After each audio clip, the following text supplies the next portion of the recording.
Okay. Cool. I think we're good. So we are live for the first episode of the Max Reeder Mindcast. Welcome, everybody. Glad to connect today. Whatever you're watching this on, comment and say hi, say hello. Let me know where you're watching from so we can get a good poll of where people are at. And any questions that you have, feel free to put it in the chat. This will give a lot of ideas for content we can make in the future together. Okay, so I'm going to introduce myself in a second. Let me just make sure that everything's working because this is the first time I've done streaming and I don't know what I'm doing right now at all. So let's see. I think, okay, that should be able to go live. Yes, and that should be able to go live. Okay, and amazing. I think we're doing it. I think we're doing it, Captain. Fantastic.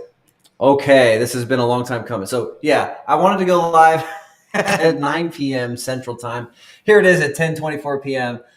It's been tech challenges one after another. But anyway, hello, here we are, Max Reeder Mindcast episode 1. So I want to talk about what this podcast is about, why this exists, why we're even doing this. Okay, a little bit about me. I'm a veteran. I was disabled getting out of the military. I had a lot of things not working right in my body, things not working right in my mind.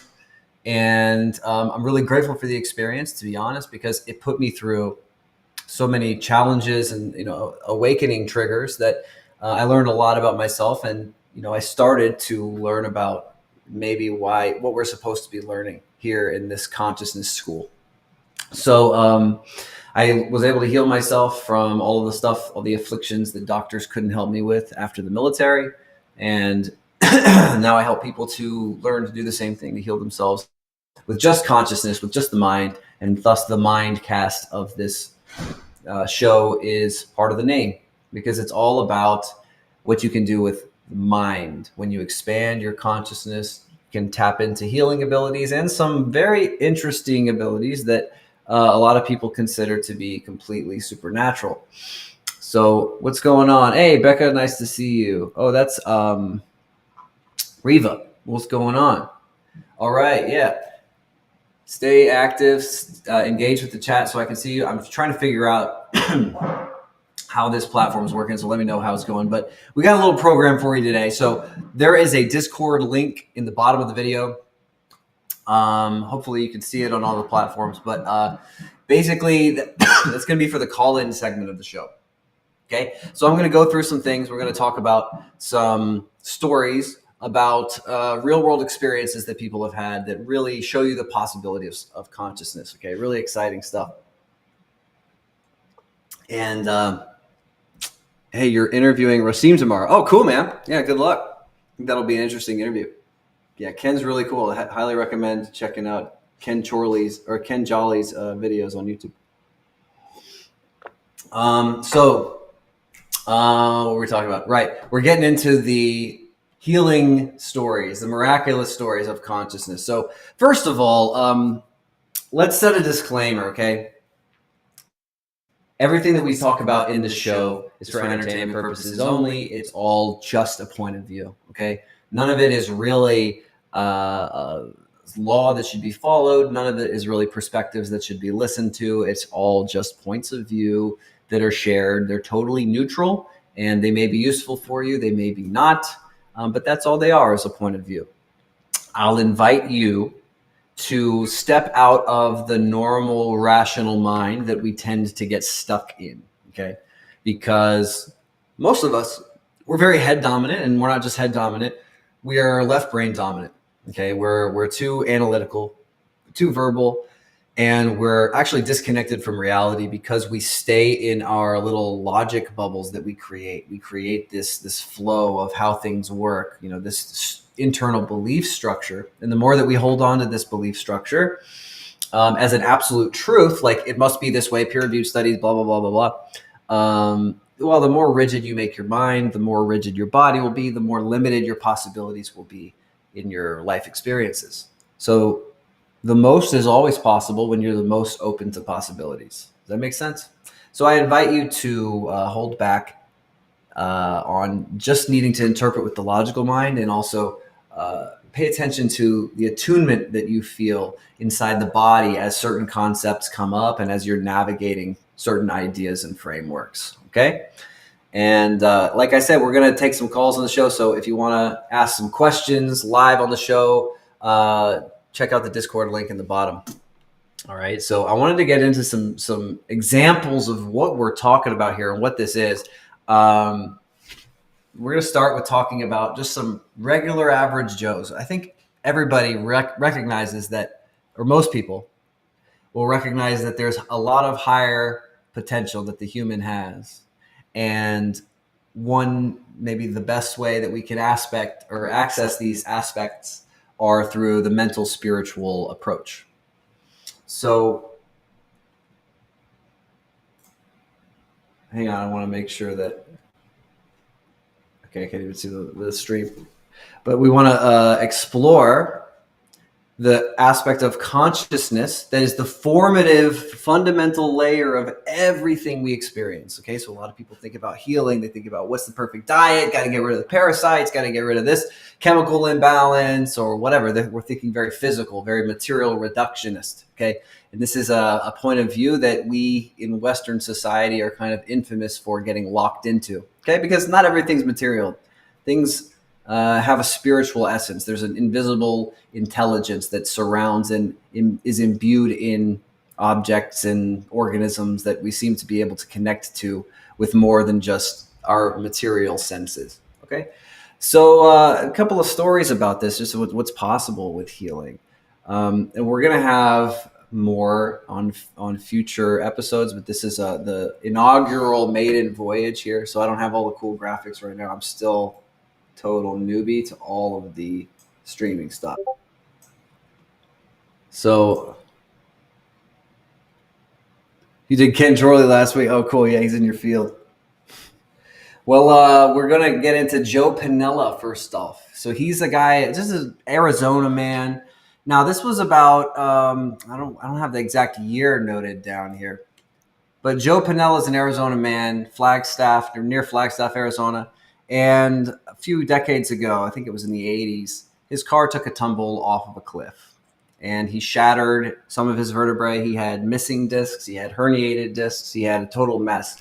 And he was instantly made quadriplegic from that moment. Okay. His car fell off a cliff. His vertebrae got shattered around his neck and he was paralyzed from the neck down. And an interesting thing was, luckily for him, when he was a child, in New York City, he used to go to a Buddhist temple and practice the ceremonies and practice Qigong. One of the teachers there would teach him Qigong, and from a very young age, he was familiar with it. Once this accident happened, he called up his teacher and he asked what he should do.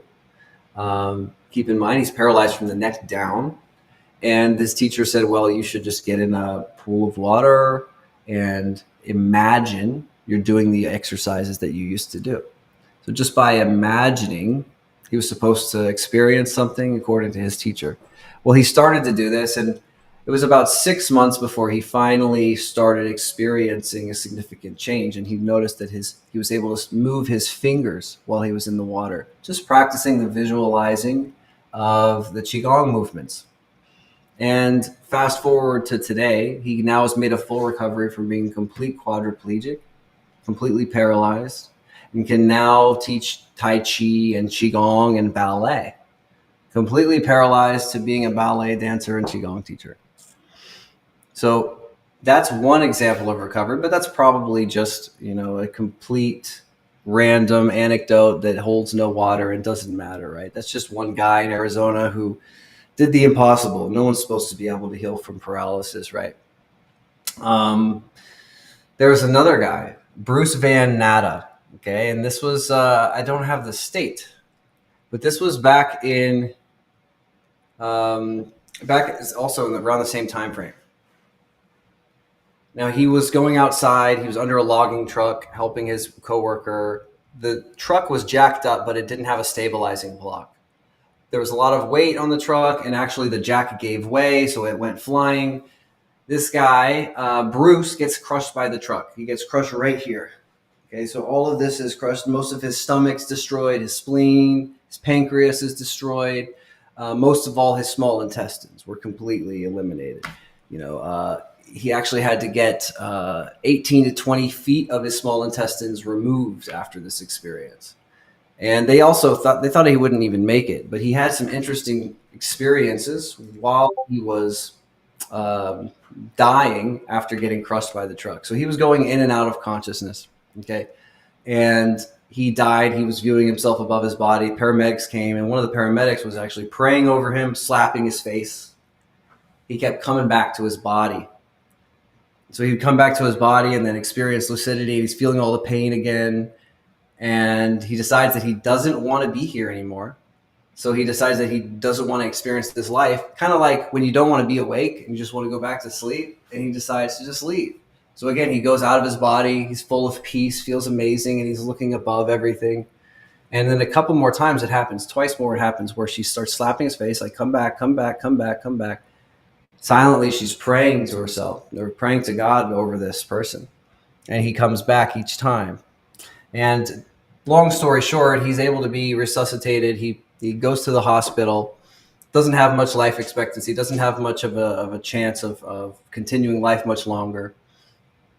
An old friend comes in, lays his hands on his forehead, and prays that his small intestines are recovered, that they regrow, that they regenerate. And it happens instantly. He says he feels like there's a snake uncoiling inside of him.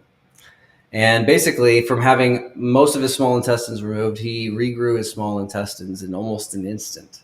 Was able to find that he was able to start digesting food again, didn't need the feeding tube, didn't need all the stuff that they had put him on before. This was just an interesting experience that I'm sure it was just a coincidence.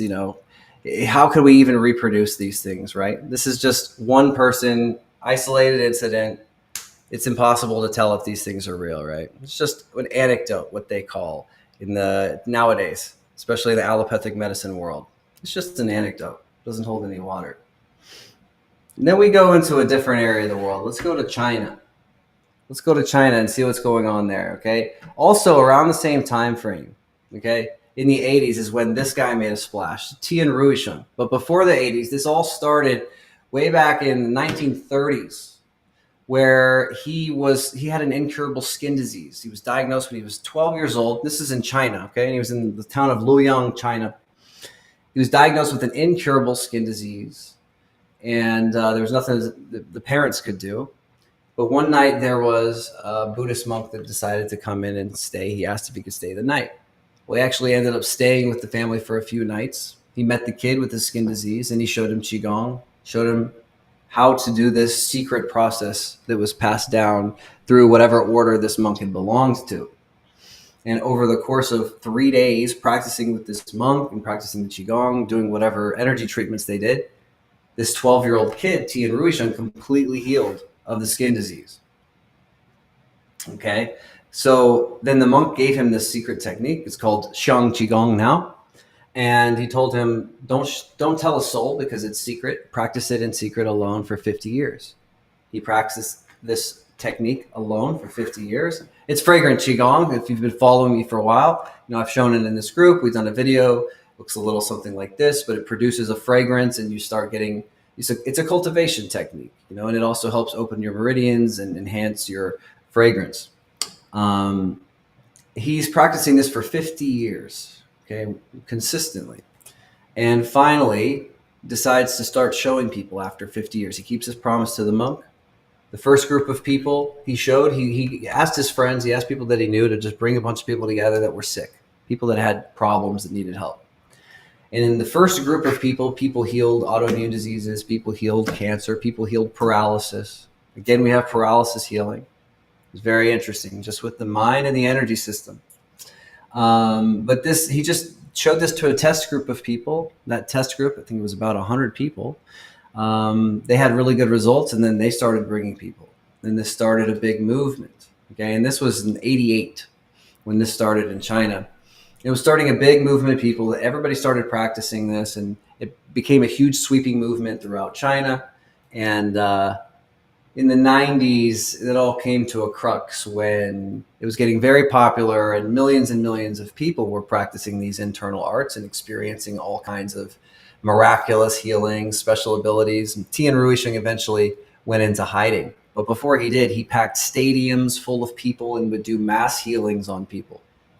There was a lot that showed as a result of him just cultivating this technique over 50 years. And also the CIA had a lot of documentation on him as well because they found him very interesting.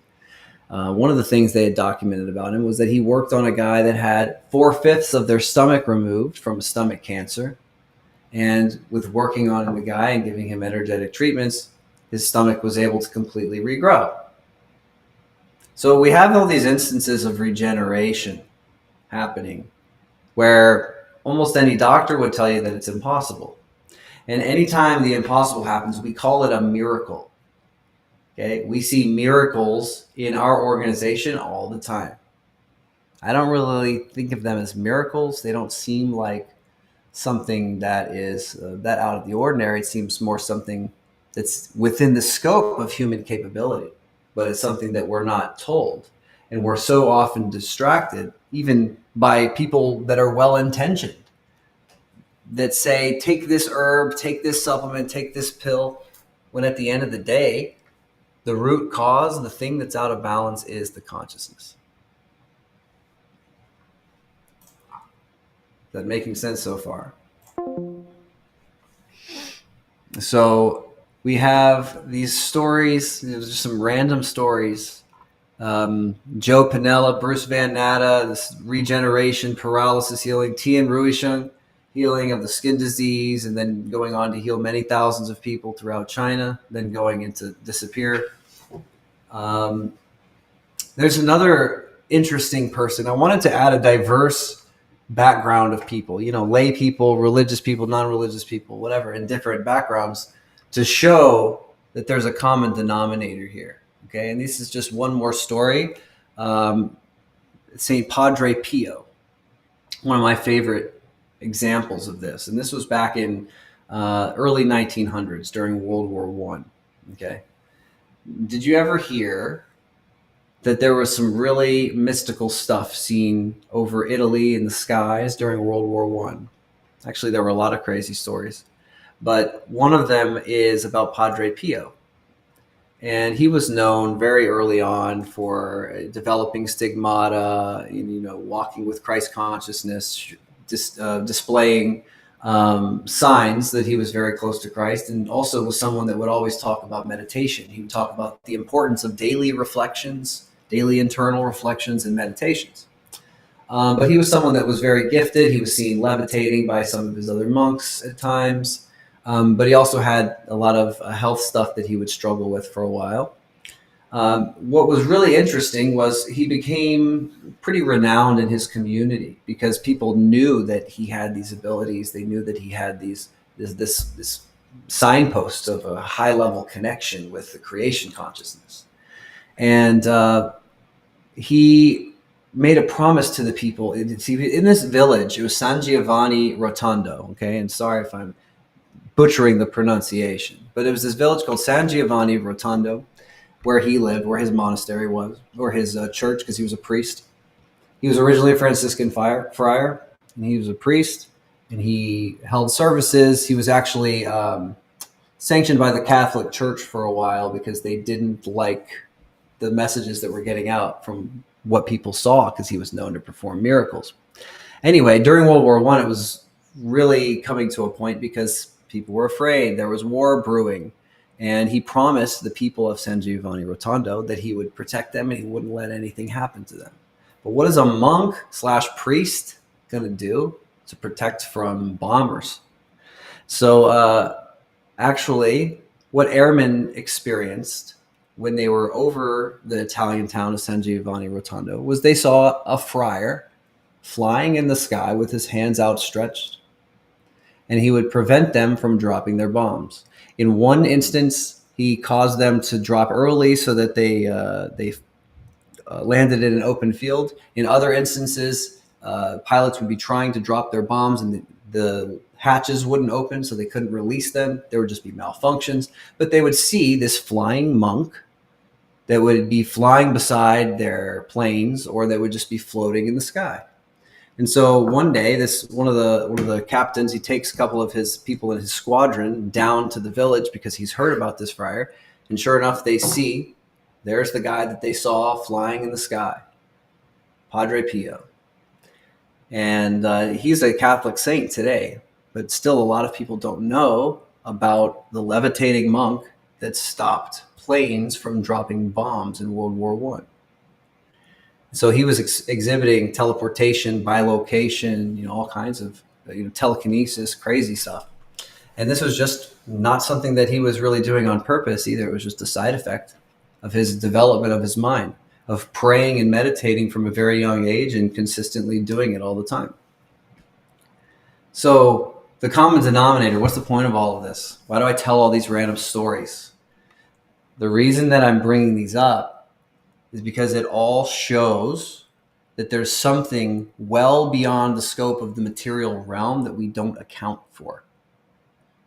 All these stories show that there's something mental, spiritual, and energetic about the universe that's beyond the physical perception. And that when something happens, when we get to a certain state where we're open to receive a higher level of awareness or development or something, where the mind changes, it can unlock a much higher potential that most of us don't know exists. And to me, it seems self-evident that this is why we're here. To cultivate the internal awareness and how it's reflected outside. So we're going to take calls pretty soon. There's a Discord link right below in the bio.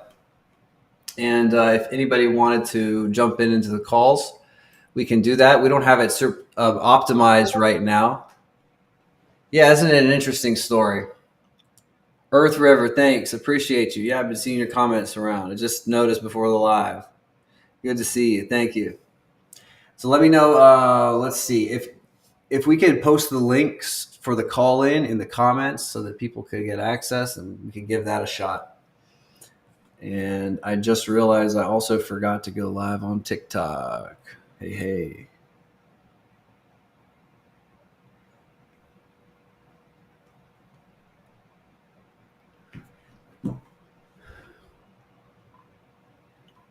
Okay, so yeah.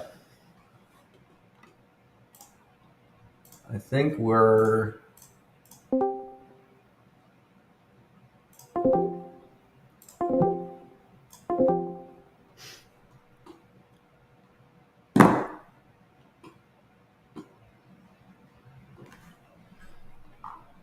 Let's see, what is this?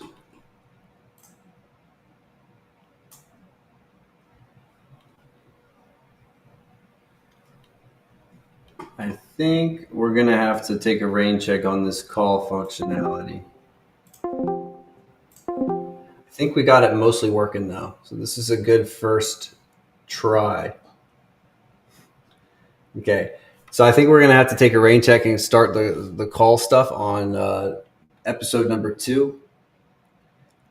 This was the inaugural episode. Let me know what you guys would like to see in the future. We're going to have a lot of different segments. We're going to have a lot of different angles that we come from.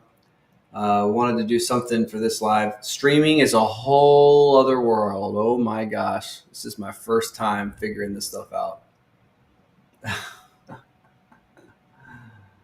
Bear with me. Yeah, so the next one's going to be awesome. It's going to get better each time, but I appreciate you guys for sharing space. Let me know what else you want to see covered in these, and we're going to go a lot deeper next time.